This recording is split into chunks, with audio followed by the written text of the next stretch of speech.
The station where our veterans' voices are heard. MBR Talk. Hey, thanks for supporting our channel by watching and listening. Find us on the web at mbradio.us. Yeah. NY born and NY built. What is up, yo? Vanilla Happy Gorilla Sunday, Big Dog. Another Sunday Untouchables. with Let's your go. favorite Step in the hostess ring like kings with of the block. mostest. Gorilla grip, big dog, never stop. Iron in the veins, no gimmicks, no props. This is hard work, black top and body slops. Ain't no flash, just fists and fake. We run through ropes like we run through It gates. can't be. This is crazy. Bond ain't fake. You hear that roar? That's And the if Empire nobody at shake. home knows who We this the guy is, this is the big dog. And he did get a tip from the Brooklyn Prodigies earlier on that they had travel issues, but not due to them being scared or anything like that. But oh my gosh, the Vanilla Gorilla and the Big Dog and the Untouchables just inserted themselves into this tag team. elbows harder than a steel trash can. One shot, knock them flat on sight. Two beats bred for the spotlight fight. They can talk tough, bark loud all night, but in the ring, we bite and we bite right. We are untouchables, NY bred. Two fists swinging, leave legends dead. Joey bring the rage, Dave bring the brain. Together we storm like a runaway train. Untouchable, New York style. We don't tap, we make them snap.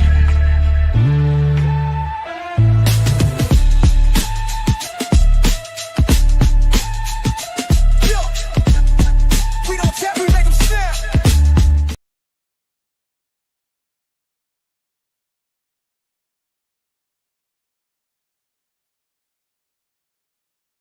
There we go. What is up? What is up? Happy Sunday. Happy fun day. I am the big dog. We have the Vanilla Gorilla and the OG cigar tender, and we are Turnbuckles and Stogies Pod. Find us on all streaming networks every day, even on YouTube. So make sure you go back and check us out. What's up, OG? What's going on, fellas? Chilling out. We got a wrestler on tonight. He should be here. in a minute. Fantastic. Fantastic. What do you guys think of Backlash last night? I was just gonna say, I think it was pretty damn decent for the Actually, five matches. I thought it was great. I thought it was a power show for sure. They had the highest amount of wrestling for the last couple of pay-per-views. They had the highest amount of time limit. There was an hour and 24 minutes of wrestling, and both nights of WrestleMania respectively had an hour and 21 and an hour and 23. So they had more wrestling time than WrestleMania did. Well, let's take it for what it is. You got 7 or 8 matches, and there's no intermission, and it's boring. I've been there, done that. Doesn't work. I was hoping for a little more out of Danhausen and his special mystery guest partner. Come on. Stop. At first, I was going to say I was. You gotta admit, the But- midgets are the shit. Little people. Oh, I'm sorry, little people. They are the shit. Yeah, I was going to say I was a little upset, but then as the match went on, Especially when the Miz did the what do you call that? the skull crushing. Skull crushing finale, and he got up. Yeah, I that was was like, yo, that was crazy. what is up with that? No, I think that match actually Was damn good. said a lot about Danhausen. Danhausen and his ability to Wrestle. work with any situation that's given to him, as well as show the people not only was he I don't want to say a comedy gimmick because that's not what he's meant to be, but he showed them that he's not only just a gimmick, that he can actually wrestle. And what a lot of people don't realize is he didn't start out that way. He didn't start out as Danhausen. He evolved to that over years and years of trying to break through on the indies. And you know, everybody asks him how is it when he wears the makeup and when he's not in makeup? He goes, it's a total different person. And people don't realize that. That's like when I'm in the ring, I'm a total different person in the ring than I am outside.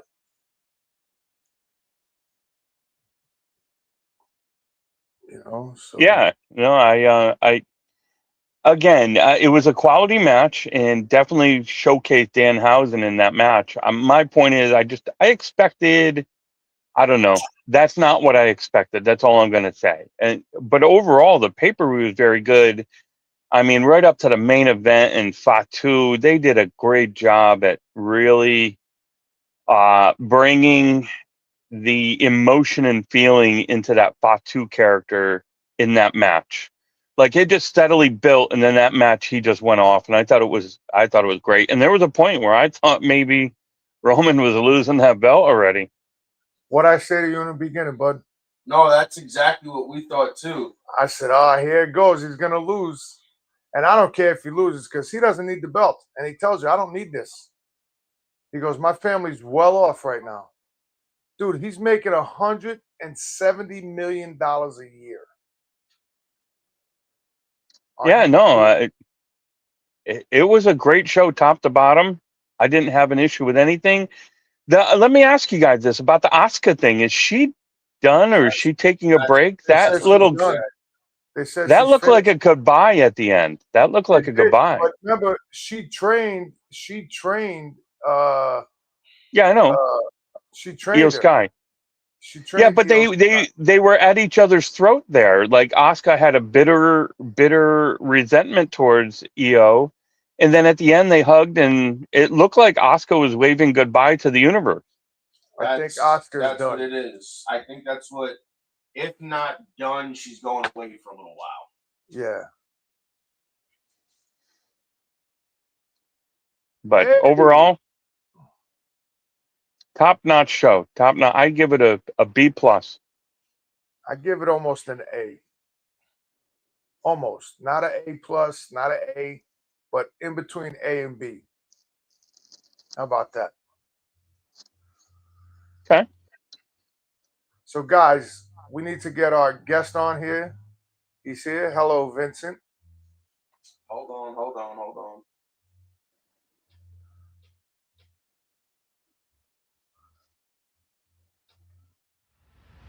The interview of the week is brought to you by Jersey Mike's, a sub above. There you Yo, what is up? What is up, big boy? How you doing, player? Ladies and gentlemen, let me introduce to you Mr. Vinny, Mr. Saturday Night Delight. What's going on? You tell me what's up. Gotta give him a minute. Yeah? That's what happens when you're at work, guys.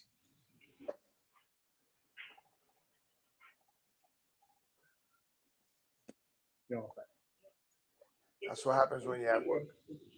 I don't know about work anymore. I've been retired. Sorry. I feel the same.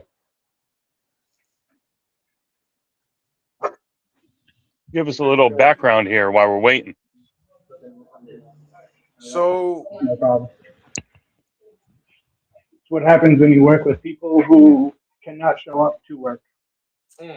So, Mr. Vinny, I'm retired from a year of work. I don't know what it is to work anymore. So let me ask you this question, sir, because Mr. OG wants to know your background in wrestling and how did you come about becoming Mr. Saturday Night Delight? I mean, when I first started, I've been wrestling since I was 18, so about almost 20 years. When I first started, I was just, testing the waters, doing a couple different things, and with my bubbly personality, and I always loved rocking that Hawaiian shirts and always looking good. And everybody, one show was T. Phoenix from RWA. He's like, "Hey, do you just like going out on your Saturday nights?"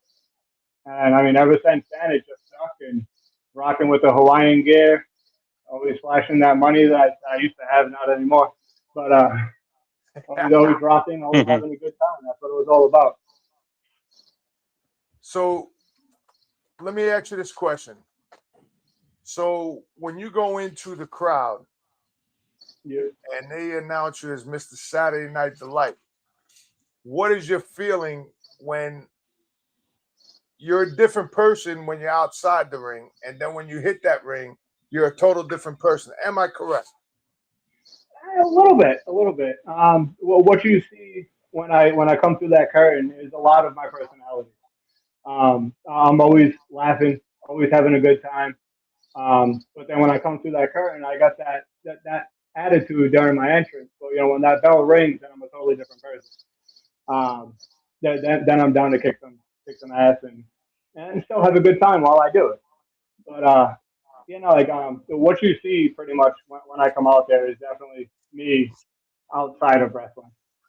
Like I'm always laughing, always enjoying the time that I have here, and always having fun. Nice. Hey, Vinny,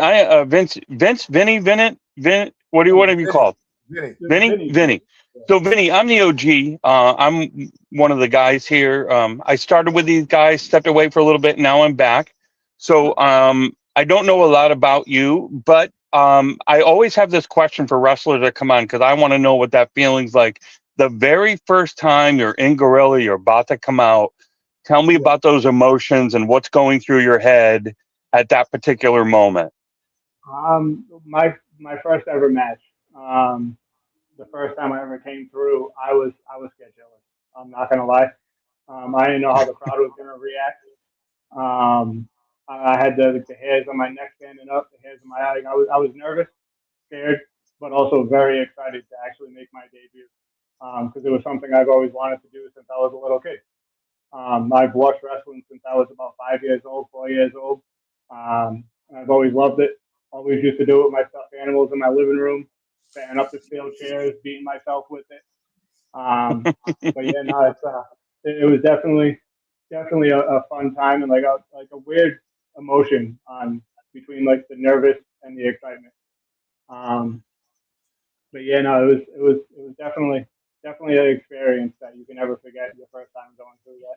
So, Vinny, tell us the federations that you worked for besides Jimmy. 1 second. Sorry, guys, he's at work. You know how that works when you're at work. But these are the things that we go through when you're a wrestler, you're working, you do a podcast, you do anything while you're at work. And people don't realize, Dennis, that this is what people go through. This is This is why I can't do Saturdays, because we won't have people on. Oh no, I get it. No problem. Like, listen, it is what it is. That's life, and wrestlers are people too. They got a life too, and it's more than just wrestling after you get out of the business, or sometimes in the business to support yourself while you're pursuing your dream of being a wrestler. Like, I totally get that. And Dennis, I wrestled for 25 years, and there's money to be made. It's just that the people don't want to pay people like us. So back to the question, my brother. So give us a background on where you wrestled with every federation. Well, not every, but most of the federations you wrestled for. Yeah, so I did RWA is where I started. I was out of North Providence, and I was running all around Rhode Island. RICW, I wrestled there. They're based out of Rhode Island as well. We actually have a show coming up this Saturday in Situate. So I just started wrestling again the end of last year after taking a couple of years off. I also wrestled at XWA, and they were out of West Warwick. Also, New World Wrestling Extreme, as you guys know. Where we had some fun up there. Yeah, we did.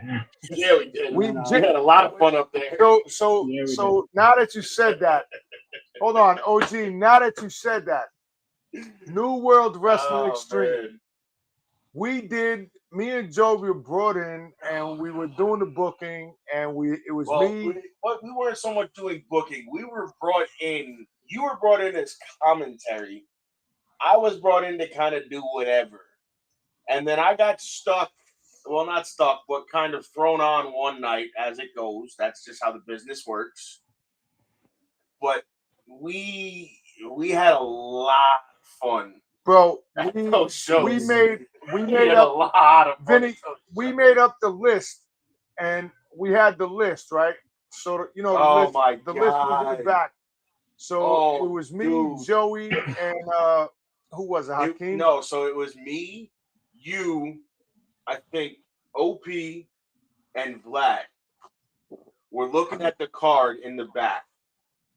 And you know how it goes. You kind of have, whoever's going over is usually circled. Yep. Me, him, Vlad, and OP. I don't know if OP was there at that point. He might have been. Looked at the card, and the entire left side was all the winners. So Vlad and turned then around. one right-handed person won it. We looked at each other and just went. Vlad turned around and said, "Oh, Hulk Hogan's winning tonight." I mean, what the hell I went to Jimmy and I said, "Jimmy, that's not the whole card." He goes, "Yeah." He goes, I said, "How is this guy winning? He's a loser."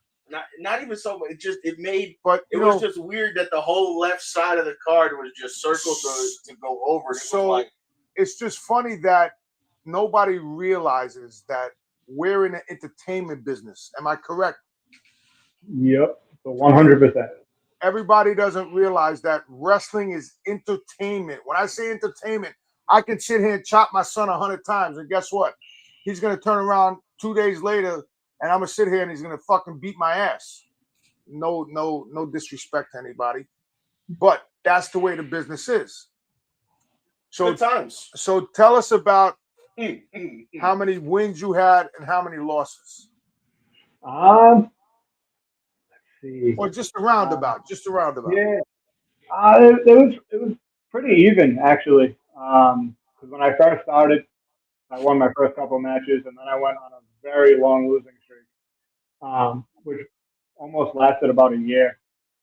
But then I ended up winning the title, or the championship, and after I won that, I went on about like a year and a half winning streak with every company I was in. And even the same with NWW. I think I only lost 3 matches there. It was my first match, and then the 2 times I lost the Openweight Championship. Other than that, I won every match there. Both of those belts were nice. About the same. Because I was champion there. I was their first ever champion, and then I won pretty much I think every other championship they had within their company. So it's pretty balanced, about 50-50. Now, when you go out there and you're asked to put somebody over that maybe you don't feel they deserve to be over, or you feel maybe you need to go over, how do you fight internally to do what the company wants you to do? Like mentally, kind of take us through how you reestablish what your goal is for that match.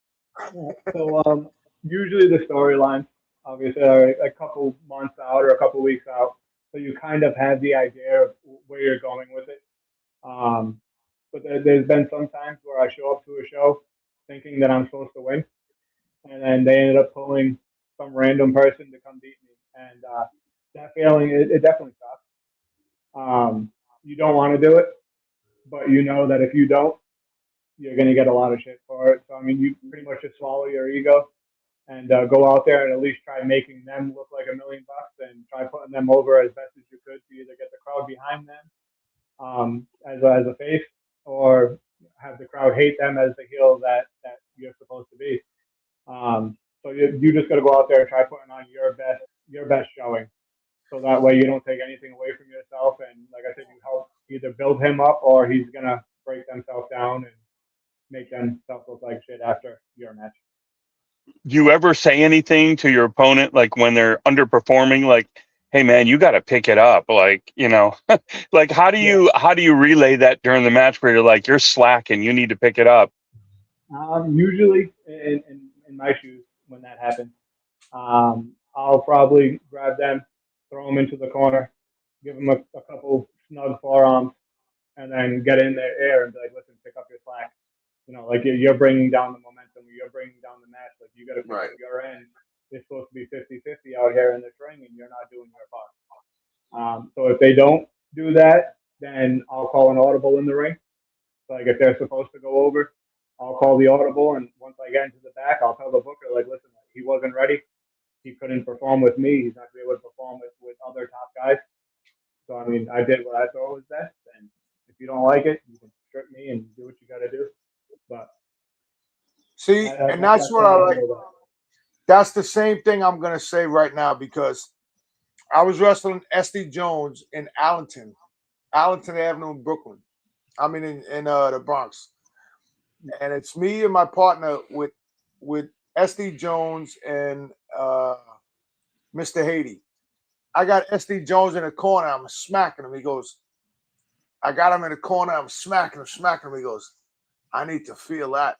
Bro, I backed up and I was like, woo, woo. I smacked him and he's like, that's what I'm talking about, Bob.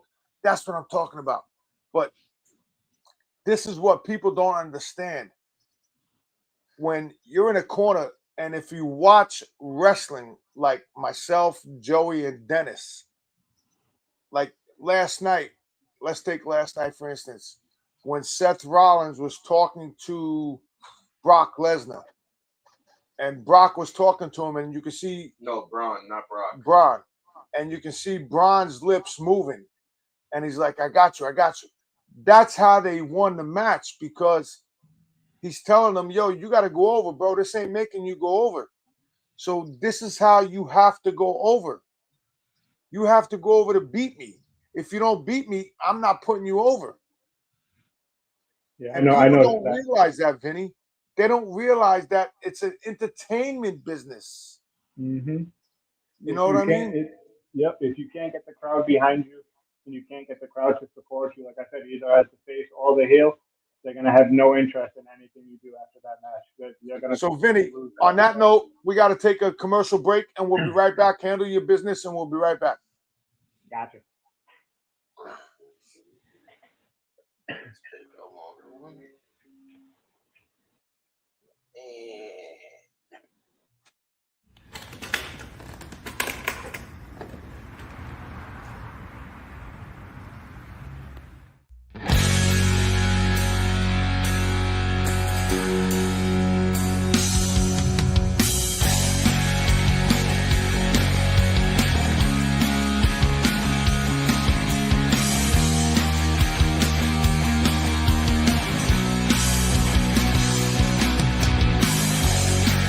I was broken for a while, a drop of blood for every mile I'm on. I took all that they gave and lived to fight another day.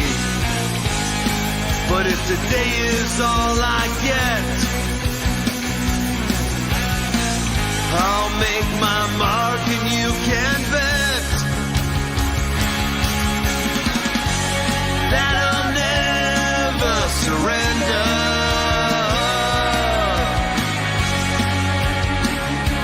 On this life, and I'll never surrender.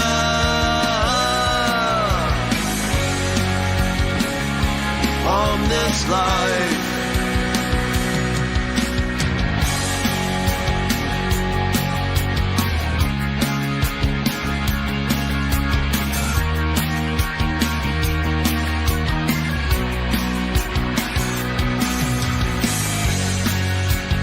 I can't change the past, but I can change how the story turns. 'Cause it's not mistakes that make us, but the lessons learned. Because what doesn't kill me will make me stronger in the end. And I'll never surrender.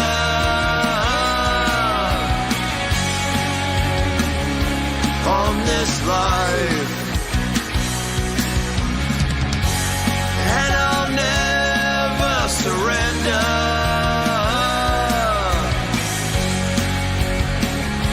On this life.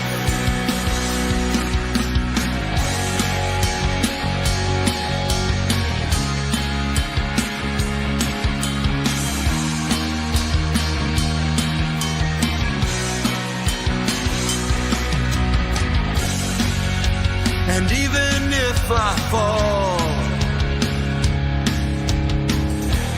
I'll get back up, standing tall again, with a medal on my chest. God knows I've done my best, because what doesn't kill me will make me stronger in the end. And I'll never surrender.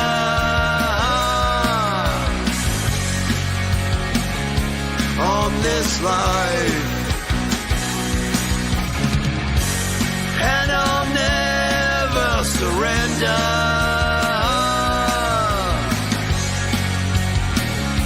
On this life, and I'll never surrender.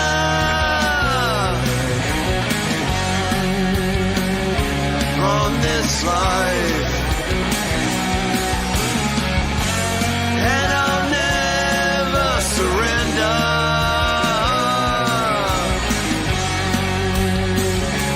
On this life.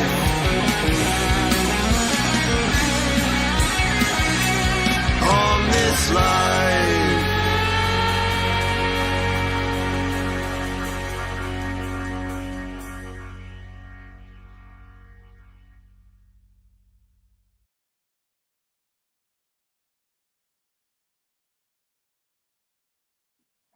Yo, what is up? What is up? We are back. Turnbuckles and Stogies Pod. I am the big dog. That is the Vanilla Gorilla. And we got the OG with us. Shout out to our guest. He had to go take care of some business. But so let me ask you this, OG. Oh, hold on one second. What Go ahead, ask me. what do you think about Roman Reigns? Me? Yeah. I'm a hit or miss. I like Roman. I like his work, but with what he has going on and everything, like he's not guaranteed to be there every time.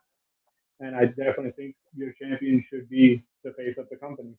Be at every house show, be at every live show, every live event, every pay-per-view. I mean, like I said, I love his work. I love him in the ring, but to me, it's just not the guy to have the title or have the championship on. So I think a lot of people forget with Roman too. He's battling leukemia, so unlike the other wrestlers and stuff who can bounce right back and hit the next show and keep on the road and stuff, Roman does need to defend him a little bit. He does need a little bit of time off in between matches just to recoup, because that takes obviously takes out a little bit out of everybody, all the wrestlers, but with Roman more so because of his battle with leukemia. So I give him a little leeway with that. I'm not as stringent on critiquing him for that, but I understand where fans are like, man, we love you. We want to see you every single week. Like, I totally get that. I just like to remind fans that he is battling leukemia, so it takes a little bit more out of his body than everybody else. So he kind of needs that recoup time. You know what I mean? Correct. And I've wrestled under the Samoans. I was trained with the Samoans. I was trained with Samu. I was trained with Alpha Jr. I was trained with Billy Kidman. I was training with Pete McKay, Johnny Rod. So I've been around and I know how that works. And people don't realize that it's not a Dave show, that it's not a Joey show, it's not an OG show. It is a show about our guest. But in the same sense, our guest is at work, so we have to excuse him every time he has to get up. Got it. That's okay though. That's cool because Vinny's my man. I love Vinny to death. And we're always going to have him back. If he ever wants to come on again, he can always come on when he's by himself. But that ain't going to happen on a Sunday because Sunday the motherfucker works. Well, Hey, it is what it is. That's life. And, you know, like all of us have said before, these wrestlers who aren't on the main stage, man, they got to pay bills. So they're doing more than just wrestling. They're hitting the 9 to 5. And, you know, on top of that, then they're dedicating themselves to the weekend or whatever whenever their show is. That's on top of their normal lives. So my hat's off to them. I don't critique anybody for that. That's like when I was in the post office, Dennis. I was in a post office and I get a phone call and I say, hey, they go, Dave, you got to be in Chicago by tomorrow. I said, how am I getting there? They said, limousine's out front. I said, what do you mean out front? They go, walk outside, your limousine's there. I said, I got to tell my wife, we got your car picked up already. How'd you pick up my car? You're going to leave us the keys. I'm not leaving you my keys. I walk outside, there's a limousine to take me to the airport to get to Chicago, Illinois. Or wherever you had to go.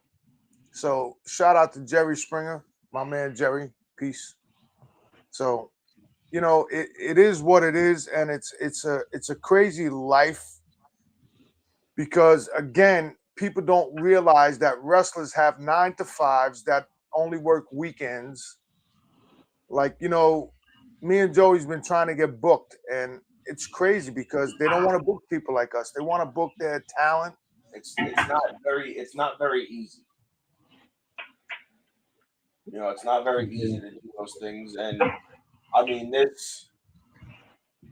let's give a shout out real fast to ACW Wrestling, who will be in Poughkeepsie on Saturday, May 16th. Yes. This Saturday. Shout out to them. Yeah, this Saturday coming May 16th. ACW Poughkeepsie Gallery. Poughkeepsie. The easiest way to go watch it, go get Triller. Get Triller TV. I've been to a few of their shows. I've been there in person. I've watched them through Triller. They're a company that has taken over the New York wrestling scene pretty fast. Yes, and they're only and fast and quick, and they've done nothing but book. They book local talent as well as a lot of your big names. But they haven't booked. They have not booked yet the Untouchables. Yeah, but you know what? I'm just saying, Vinny, I'm just saying. I'm not concerned. They haven't booked the Untouchables yet, bro. I'm not concerned with that. I'm concerned with it. I want to be on a card. I can bring you money.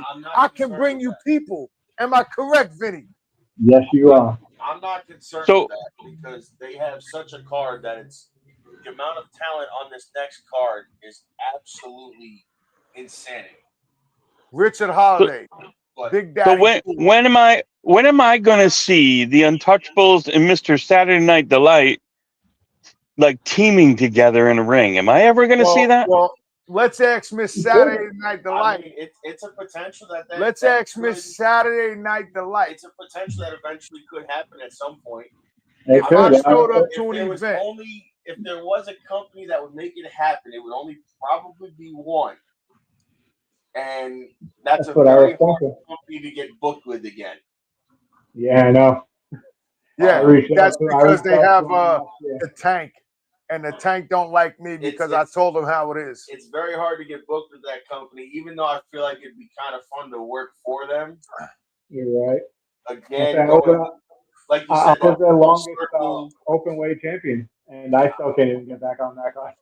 I mean, that's insane to me that you're the former open weight champion who it took a little while for them to put that belt on you. Yeah.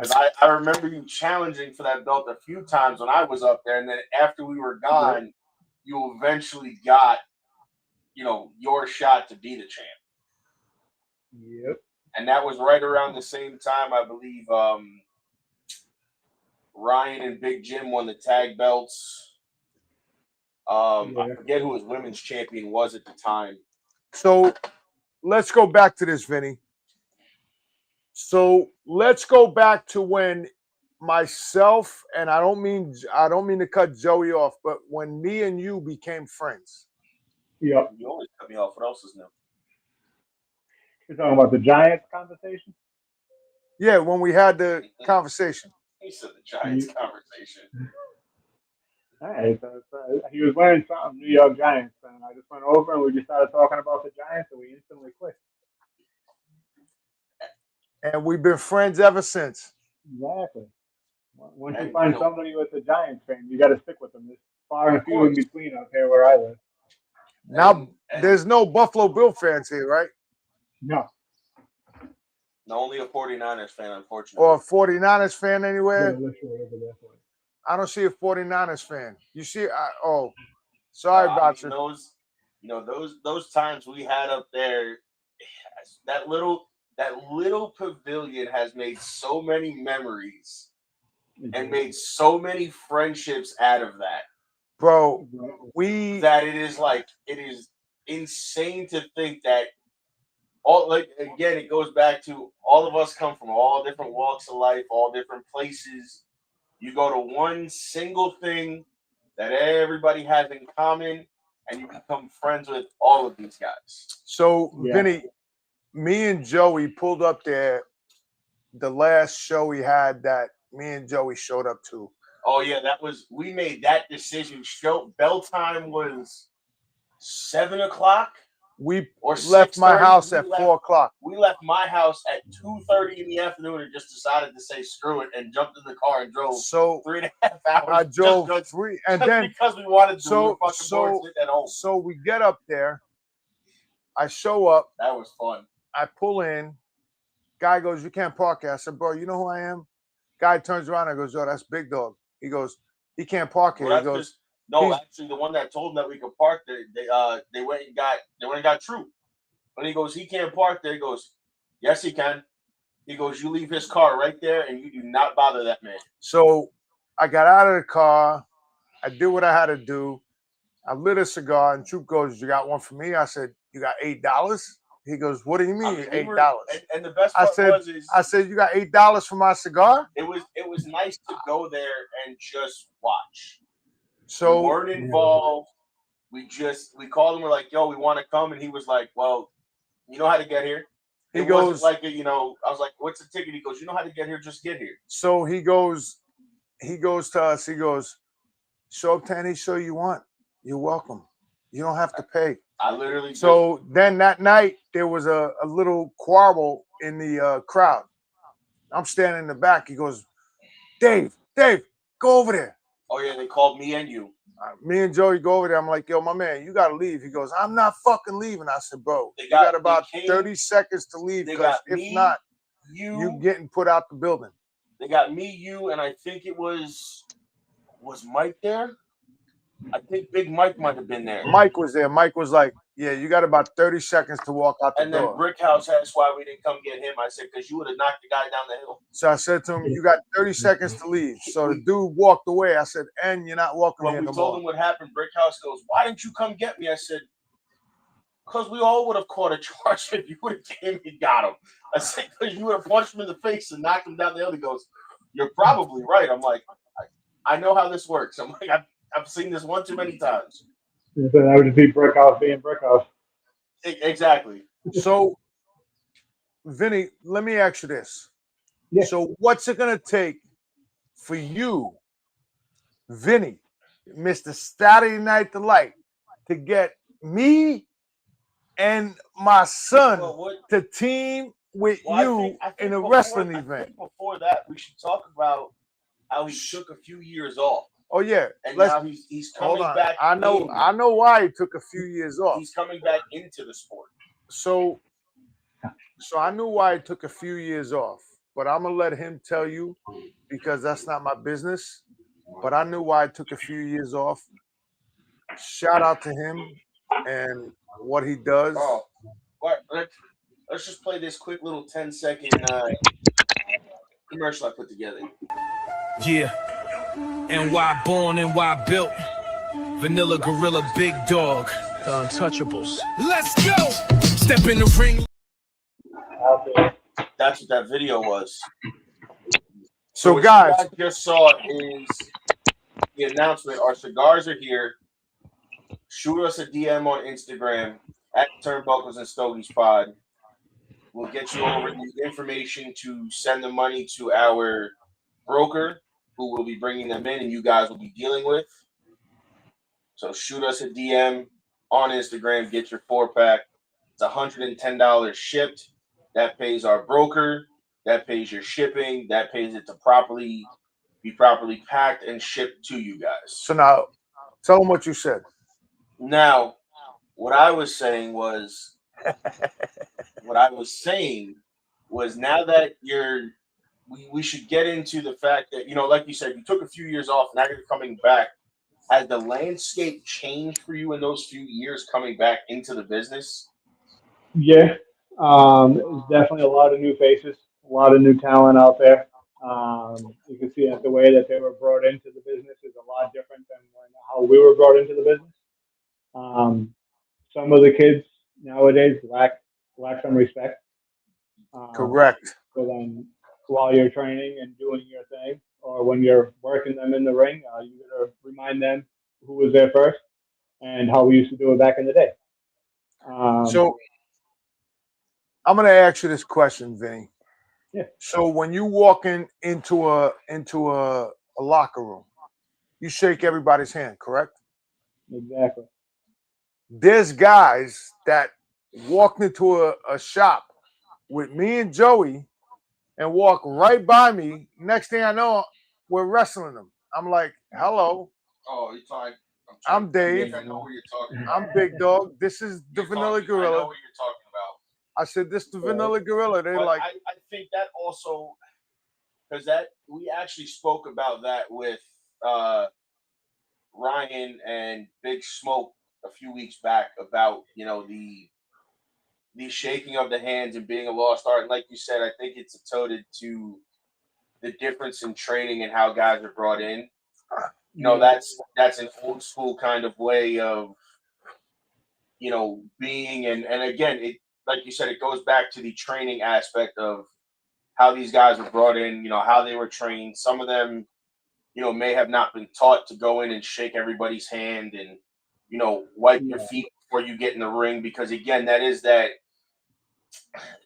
I don't want to call it archaic way, but it's the it's not the new let's get in there, let's just get going. It goes into the pomp and circumstance, I guess, if you want to say, the show from start to finish. And I think, too, for me, growing up around it and being brought in kind of that same way, it's, walking in and shaking your hand is getting FaceTime with all these people and just making sure people know who you are and that you're there and you're willing to learn, you're willing to listen, you're willing to help any way you can. And I've learned one thing is you don't say no. so No matter what it is, correct. You don't say no. You could be there watching as a fan or whatever. You could be brought up by the promoter and just, they could be bringing you in just to watch the show for the night and hang out. And they can turn around to you and go, yo, I need you to do tickets, or I need you to do music, or I need you to do this because this person's not here and I have nobody. So, Vinny, let me ask you this. So I know you went through a divorce and everything else.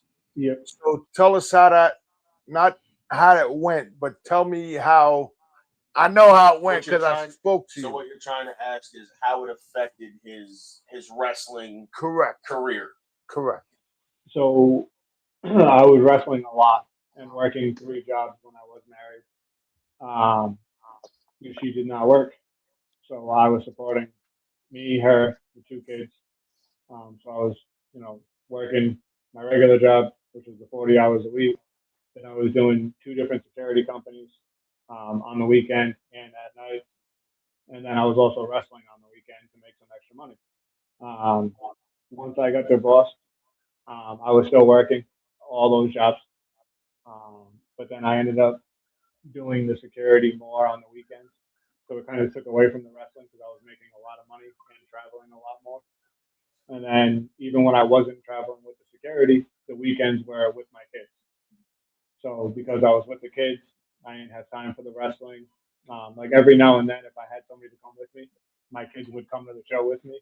Right. But then it came to a point in time where I'm like, listen, like I can't take my kids with me on a whole Saturday just to spend at the venue when I should be doing something with them. So then it turned into taking a step away from wrestling for a couple of years to actually spend the time with my kids and actually do stuff with them instead of hanging out at the venue on a Friday, Saturday, Sunday.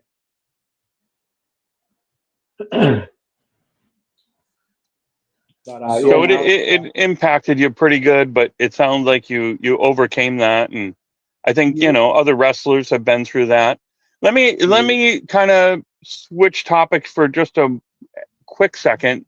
I ask this anytime there's a wrestler on, and I know they probably get bored of it because they get the same questions all the time. But is there a favorite match you were in, win or lose, and that sticks out in your mind? And the second part of that question is, what's a dream match for you that you would just die to get in the ring with? Pick a wrestler. I'd say probably one of my favorite matches. That's a tough one. I got probably two I could think of off the top of my head. One of them was the first time I won the championship at RWA. It was me and my brother in the main event. He was the champion going into it. And it was at our biggest show of the year. And we beat the absolute crap out of each other. Both bled everywhere. It was just like overall the whole match itself was just awesome. Like we did stuff that we never even tried before we wrestled each other. Like I was doing springboards, he was hitting me in midair with the spears. Like I was going for 450s in that match. Like that's when I was skinnier, so I could actually do all this stuff. So you mean you didn't follow the aspect of please don't try this at home? Pretty much. Just anybody. Well, one of my other favorite matches were at RWA. It was one of my title defenses. It was probably like my third or fourth year in the business. The main event at our first actual live show at a big venue was sold out. It was like 2 chains there. And in the main event was me and JT Dunn. And we used to put on some classic matches all the time. We traveled everywhere with each other. So we always had fun. But we went out there and I think we wrestled. It was like 35 minutes, just nonstop, crowd behind it the whole entire time. And I ended up, because I think he beat me the show prior to actually win the title. So then I ended up regaining the title that night at the live show, at our first live show. And I was nervous that whole entire week actually going up to that show. Because I was like, I've never wrestled in front of this many people before. Usually it's like 20, 30, 40 people. I was like, now we already pre-sold like 175 tickets. We know like a bunch of people said they're going to be at the door waiting. So it was pretty nerve-wracking. But we went out there and no botches in the match. We just put on a banger the whole entire time. And the crowd was behind it and hot at the end. Once they raised my hand, the crowd went insane. And not to mention, it was in my hometown of Johnston in Rhode Island. So that was a big plus and definitely added to the emotion at the end of the night. Nice. I think that's something to the chemistry that you and JT had in the ring as well. That you were able to put on 35 minutes with the crowd. You know, that typical bring them up, drop them back down, bring them back up, drop them back down. And that's the storytelling aspect that I think a lot of people miss nowadays. Yeah, they do. They just want to go out there. The story aspect of it is something that's just, again, another miss. I mean, there's a lot of people that still do it, and you can tell who does because, again, they're able to do that 35, 45 minutes with everybody on the edge of their seats the entire time. Yeah. Well, who would you want to? Who's your dream opponent? And would you want to win or lose against them? And how would you want to? Envision. Take us through what that match would be like for you. Yeah. Let's see. Dream opponent. Damn. Come on. That's a tough one to get put on the spot with. Stone Cold. Who would you want? Maybe, I mean, I'm thinking probably Randy Orton. Really? Listen. I mean, I love his work and just watching. I think that would be that would be good though. Yeah. And would you want receive every one of his moves? You know, the DDT off the rope and the RKO to finish it off. One or two RKOs to finish you off. Probably two. I definitely think two. Wait. Hold on. Take it with great pride. Go in the back and say, "Thank you, sir. Can I have another?" Hold on. You said, hold on. Wait a minute. Wait. Time out, coach. Coach, I'm calling a timeout on the ref. So you're saying 2 RKOs will put you totally out? Maybe 2 in the punt. But I would definitely lay down just for the 2 RKO. Let's just state that now. So shout out to my man RKO. When you come up to Wappingers to the bowling alley, make sure you hit up me and Joey. We'll come and interview you and hang out with you and all of that. So shout out to RKO. So guys, on that note, let Vinny go to work and we'll be right back. Vinny, you can nice stay to meet you, my man. Nice to meet you. I'll let you guys go now, but we will definitely set up another time where I'm not working and we can actually do this for the full time. Oh, for sure. And I look forward to eventually running into you again for sure. Definitely, we will. Definitely. So we'll Vinny, make sure that happens somehow, some way, even if I got to drive up there. I got 5 minutes left before we cut our break. So tell us where you're going to be this weekend. I will be. Hold on, let me get the name of the actual place. I know it'll be in Situate. It's Rhode Island Championship Wrestling. It's one of our. It's like our Rumble show of the year. It's our first show to start off the year. It is. Hold on. I just had it too in my phone, and then I refreshed.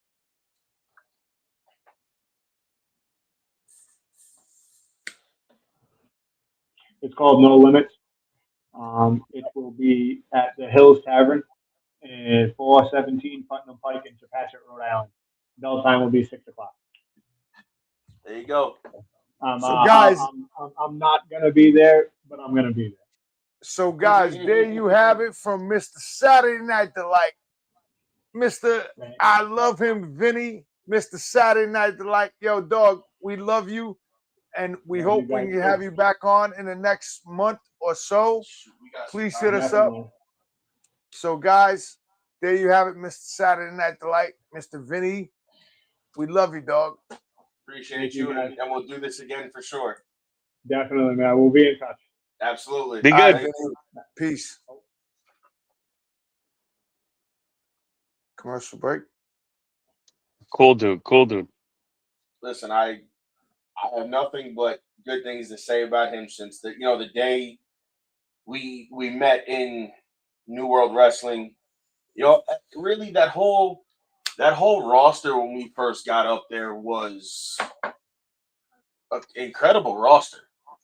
I remember when I wrestled for Jimmy. It was an incredible roster, from Tokyo Monster to. I mean, look at that match when that first night we got in there. It was Tokyo. The main event was Tokyo Monster and Chris Escobar. Right.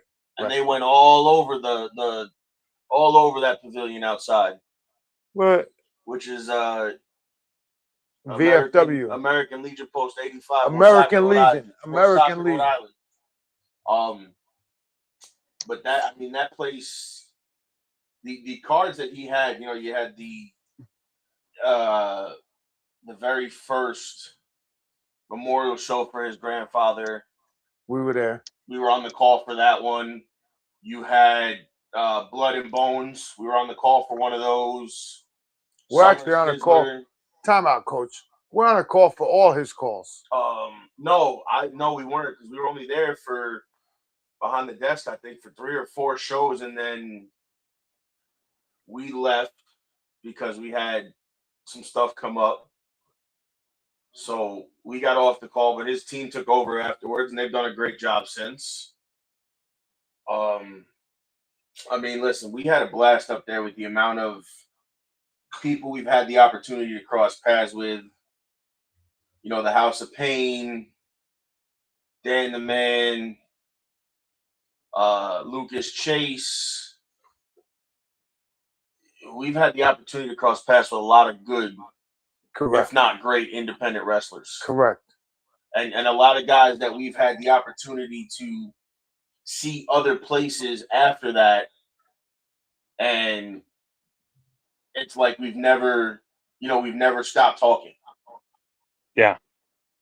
And that goes back to the respect and the brotherhood aspect, and as long as you treat guys the way you want to be treated, they're going to treat you the same way. Yeah, and I can't reiterate enough how important it is for wrestling fans to go see local performers, because you're going to get pure, from the heart wrestling, just all out, balls to the wall, from opening bell to closing bell. Like, you are going to get hardcore wrestling. Like, I get it. Everybody loves the entertainment of the professional stuff they see on TV, but you will get your juices flowing on these other not lowered, that's not the right word, but you know what I mean, these undercard, if you will, performances and promotions, because they go all out. They love it. They absolutely love it, and they're going to give everything they got. And you're right there, because it's usually a smaller venue. Well, so now that you actually bring that up, right?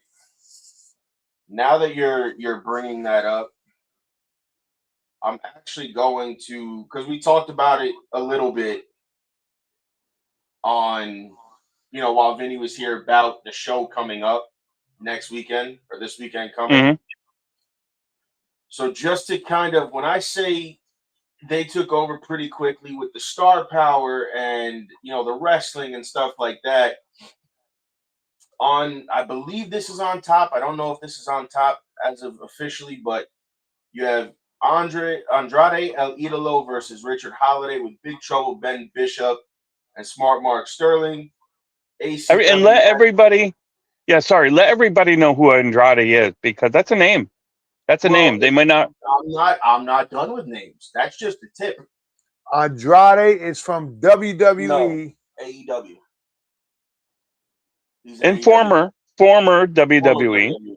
Former WWE. Former CMLL, AAA, I believe, at some point. So then you have the ACW National Championship match. Zach Clayton, as seen on Jersey Shore Family Vacation, versus Dante El Jaguar Casanova.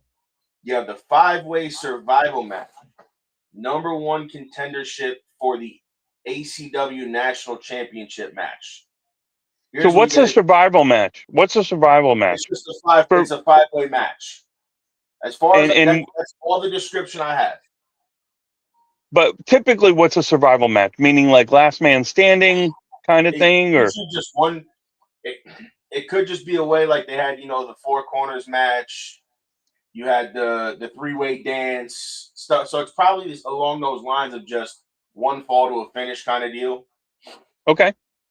No, I'm just trying to throw it out there for folks that might not know. I don't know what it the term survival. I don't know unless I'm there in person and they tell you what it is. We'll be there Saturday. No, we don't know yet. We don't know yet.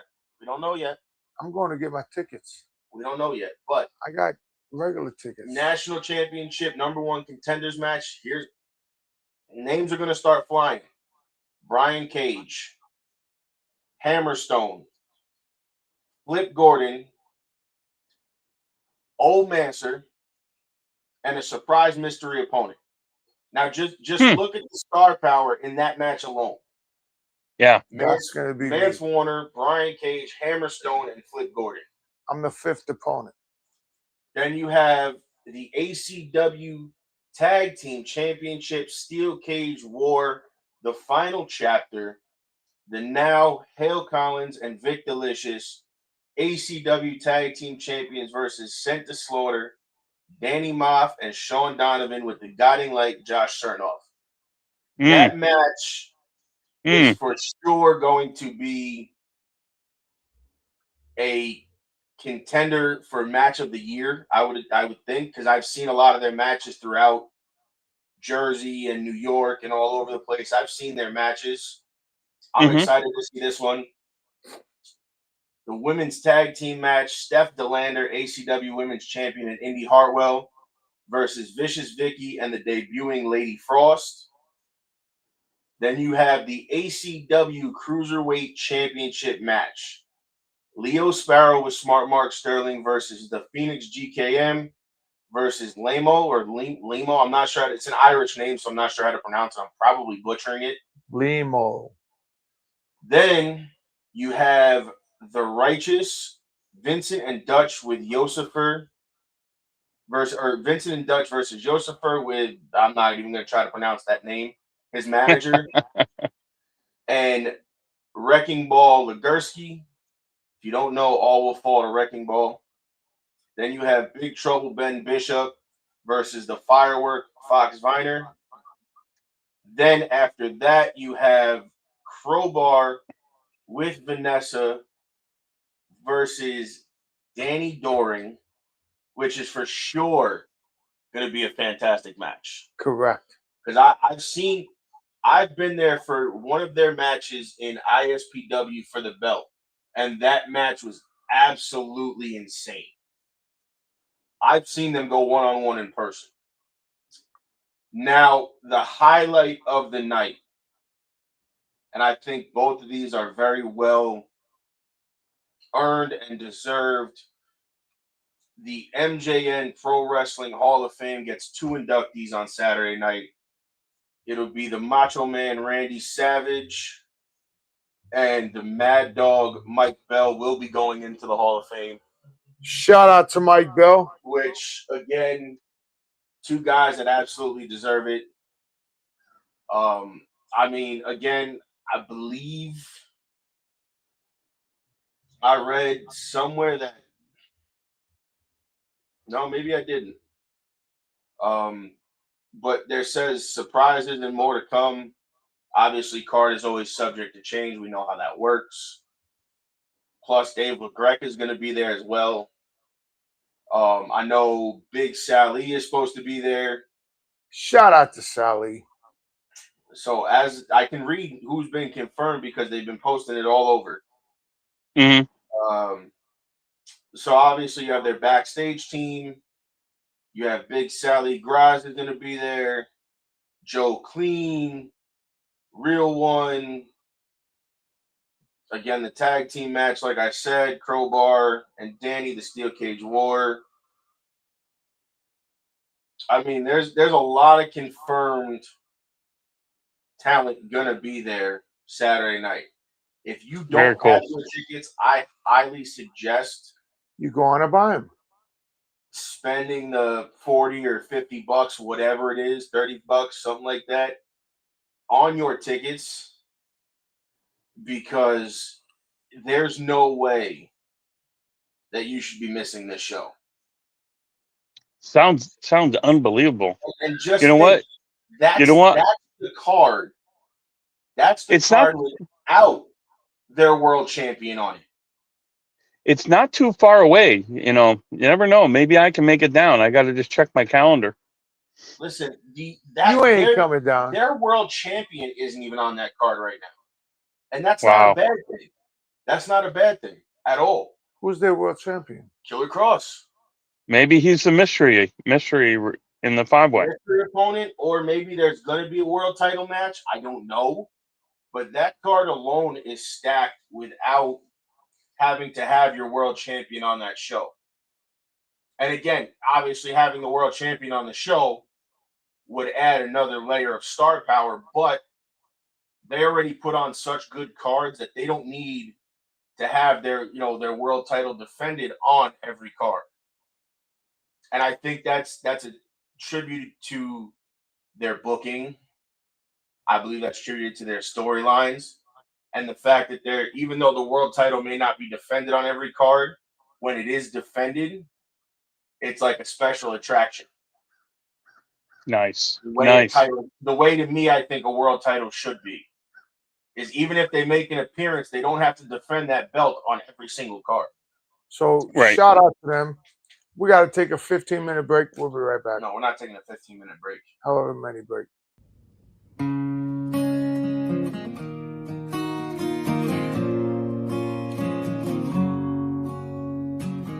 You're just as scared as I am of this,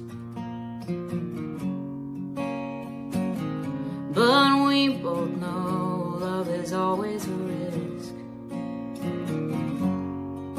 And when the storm clouds come, most will run away. But between you and I, all I have to say is, baby, we belong together, you and I. Even through the worst weather, the sun will always rise.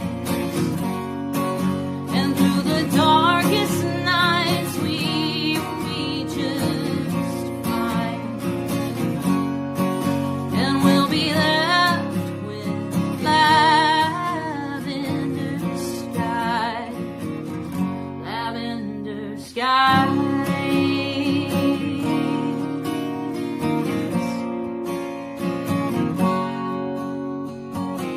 We've both been hurt like hell before,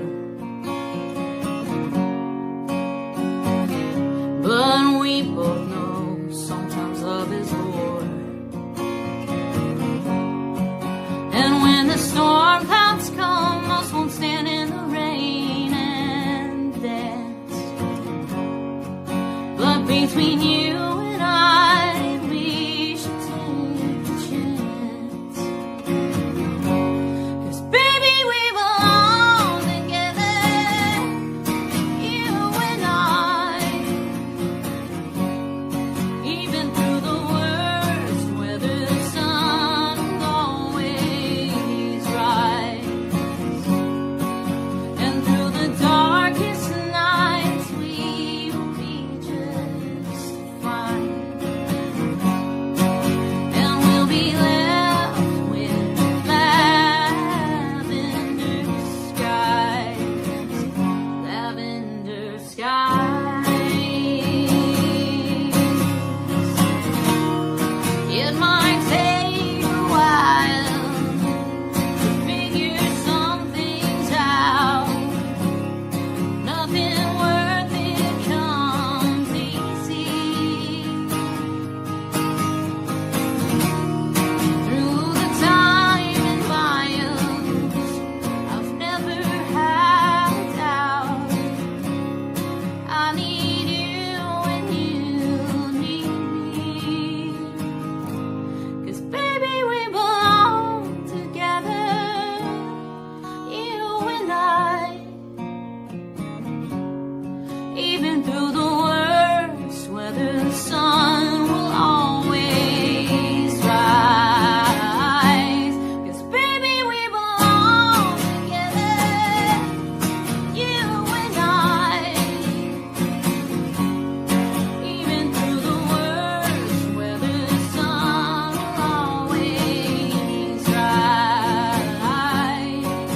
And through the darkest nights, we will be just fine. And we'll be left with lavender skies, lavender skies.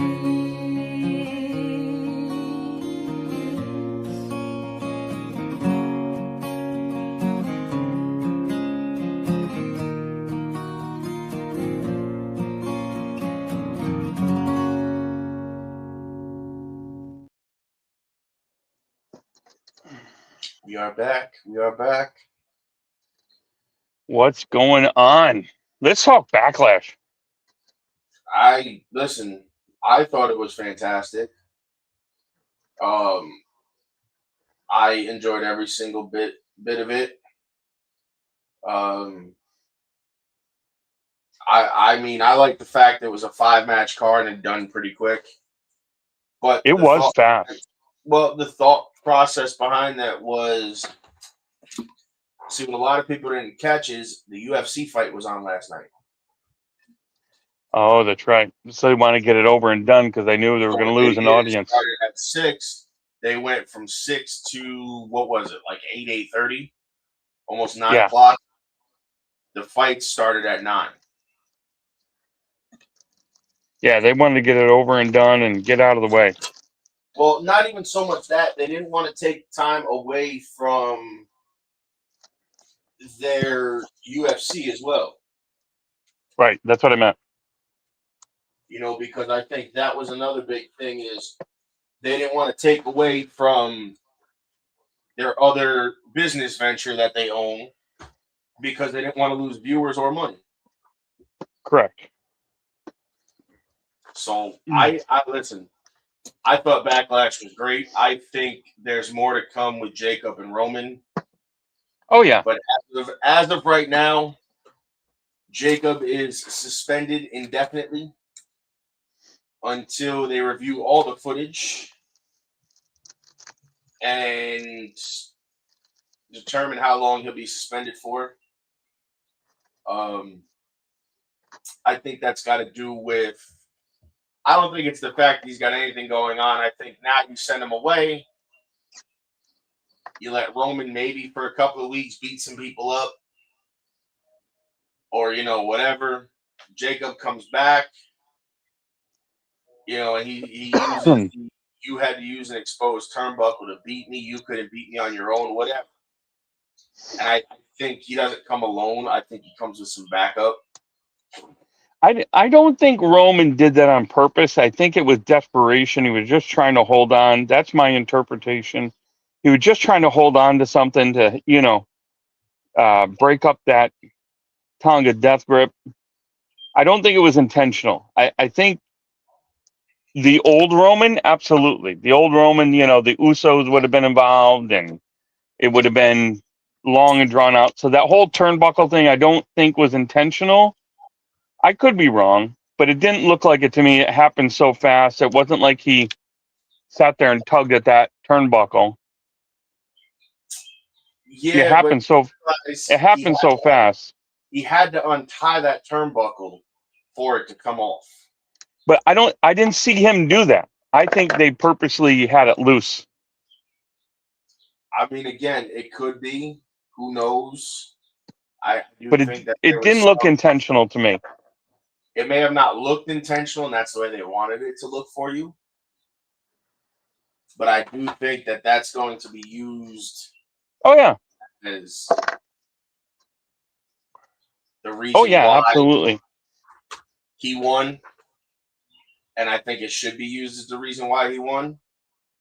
Yep. And I like the EOS guy. Asuka is Asuka. done. She's done? I don't know if she's retired done. I don't know if she's released done and they let her pay the angle off. I don't know. I like it, though. I do believe if she's not done, she's going away for a little while. Yeah. Yeah, it definitely appears that she's going to be off of camera for some time. Maybe she's having surgery or something. Or by the way, I love the whole notebook thing up in front of the mist. That was fantastic. Perfectly timed. Perfectly timed. No, I think that whole card was done well. I mean, at first I was a little upset that it was El Torito that came out as the midget to help Danhausen. But after I really thought about it, I think it kind of made a lot of sense. Yeah, yeah. It did. I like the way. I like the way they went back to the box and brought out the rest of them. I thought that was pretty cool. You know what they always say, right? Jim Cornette said it best. If you come out of a box, you're instantly over. Oh yeah. I do think it was a very big. I think it was cool. I mean, I was hoping that when they put him in the box, we were going to get like the real mystery partner. Right, like Obafemi or somebody like that. I was even thinking maybe Shane Yeah, that would have been Because cool. it would have fit because he's got issues with the Miz. Could have been Jelly Roll.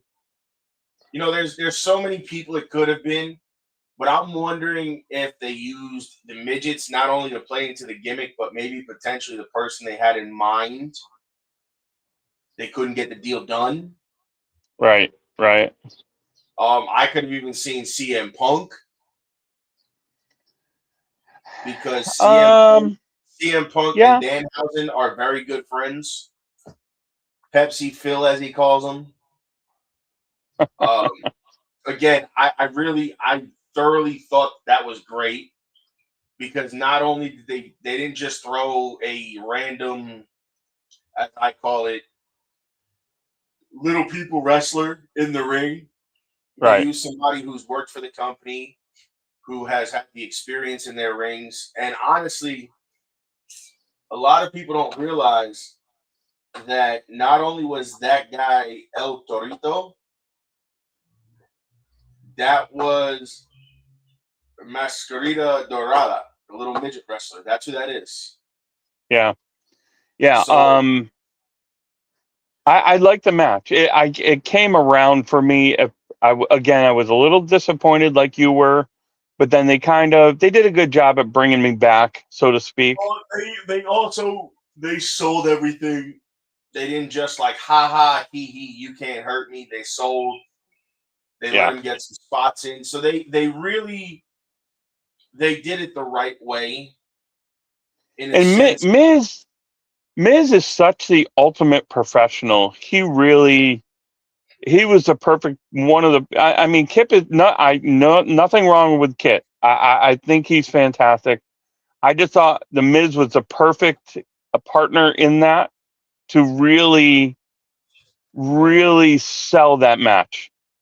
Oh yeah, for sure. And I think even there, like I said, there was a lot of partners you could have put in place of the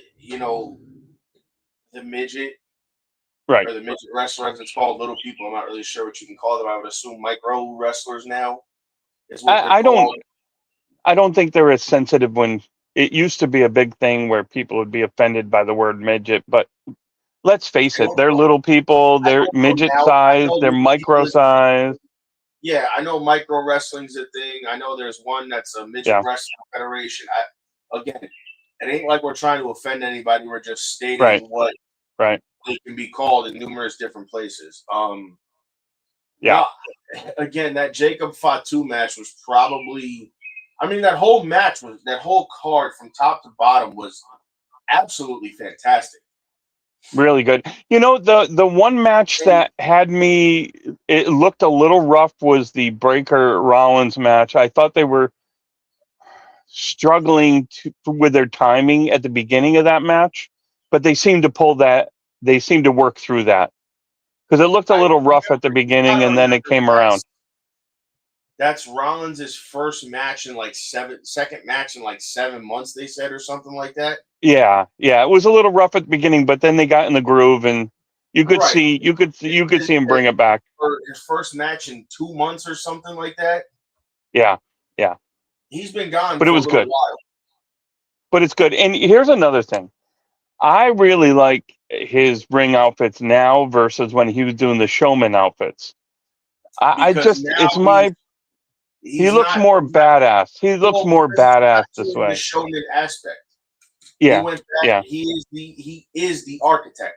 That's what he is. He's Seth freaking Rollins, but he's the architect. Yeah. The only other way for him to go backwards again is to essentially just basically start coming out like the Shield used to do.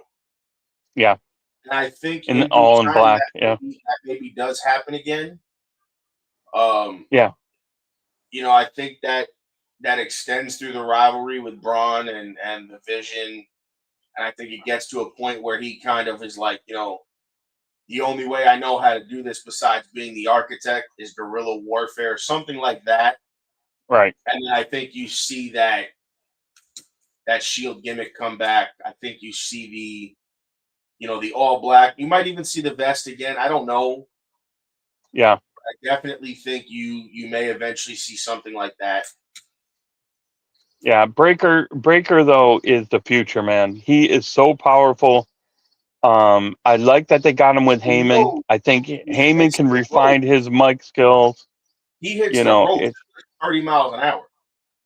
yeah, I mean, he's the total package. He really is. And I love that they got Heyman with him. And I like Heyman to help he's not bad. He's not horrible on the mic. He's decent on the mic. I'd like Heyman to help him with that though.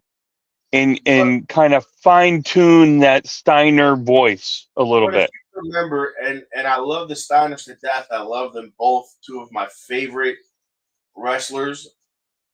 Scott had a promo, but Scott wasn't. He was a great promo guy, but he wasn't top tier. But he could talk. He could draw you in the building, and that's exactly what Braun does. He doesn't have to talk much, but when he does, he draws you into the building. Yeah, no doubt. I love that pairing of they did it. That was a home run putting him with Paul Heyman. Home run. That whole Vision thing was good. I think it's going to run its course again pretty soon. Yeah, I think I see that. Theory. I think you potentially see Theory break off. Logan will break off. They'll go their own separate ways, but there'll always be that Vision aspect of it. I think at some point Logan has to break off to shake that stigma of an outsider. Because a lot of fans still feel like, even though he's devoted his time and energy and really honing his craft, I think a lot of fans still think he's just the YouTube guy. You know what? I don't think, and unfortunately, he's never going to shake that. But I've said this time and time again. I think he's proven himself more than once, more than twice. Oh yeah, I accept him now. He took the time to really train and learn the business. Yeah. And I think what people don't like is the fact that he is just so naturally gifted. Yeah. In athletic ability that they consider him an outsider because I feel like it's one of those, his athletic ability can't be accepted. Yep. Because nobody's supposed to come in from the outside and be that good. Yeah, and I think that he needs a title, but not the title. I think he needs United States Championship, an Intercontinental belt. Like, I don't see him in the champion. What's that? He was U.S. champ. Yeah, no, that's what I mean. I think they need to go back to that. Like, I think he needs a belt around his waist to really help him shake that final little bit of tarnish off his image. I think what gets me to is, nobody wants to accept him, but now if he would have gone and went through NXT and came up, they would have accepted him with no problem. Agreed. And I think the fact that, they saw him and put him on the main roster was because he was so gifted and caught on so quick. And he is a big guy. He has the look. And I think if he goes through NXT, I think people would have accepted him after like 6 months. But because he didn't go through NXT, it's going to take them 2 years, 3 years to accept him, even though you see he puts in the effort, he puts in the time, he puts in the work. He's there almost every week, if not every other week. Yep. He's not just showing up or not showing up because he's a part-timer. He has a full-time contract. Yeah. He's got to be on the road every week. He's getting there. He like I said, there is still that stigma that he's got to shake. I think he can. I think he will. I know he will. It's just going to take more time. And unfortunately, that sucks because, like I said, he is so good. To me, I think it just sucks that he's stuck with that stigma. You know what I mean? Yeah, he'll shake it. It's just going to take him longer than normal. That's all. I feel like, and it's going to. And I think, and I partially blame that. And I'm going to say this, even though it sounds terrible. I do kind of blame the IWC for that. You know, the Internet Wrestling Council. I do kind of blame people like that are, oh my God, he shouldn't be in here. He shouldn't do this. Listen, if you ask any of the vets in WWE and outside the company, a lot of them will tell you Logan Paul is a gifted athlete. He is another one of those 1 in a million, 1 in every 2 million people who can just come in and pick the business up. And not only pick it up, but understand the storytelling aspect behind it. Yeah. And I think that is, like we said earlier, a lost art of there's not a lot of storytelling in certain aspects. And Logan, not only can he talk, he can wrestle, but he can tell a story. I feel like if there is a little bit of a tarnish on his armor, I think it's just selling more. I think he needs to work on his selling just a little bit more. It could be. His selling's got to be worked on. But as far as his all-around game, I think it's great. Maybe he could use a little bit more of the technical game, but he's not a technical wrestler. Oh no. And to your point about gifted, I think the whole universe sees that he's gifted, but I think it's that YouTube, everybody hates him on YouTube. Well, they love-hate. It's a love-hate relationship with him on YouTube, and he's got to shake that in the wrestling world. I at first was not a big fan of it because was like, oh my God, they're bringing him in. He's dead.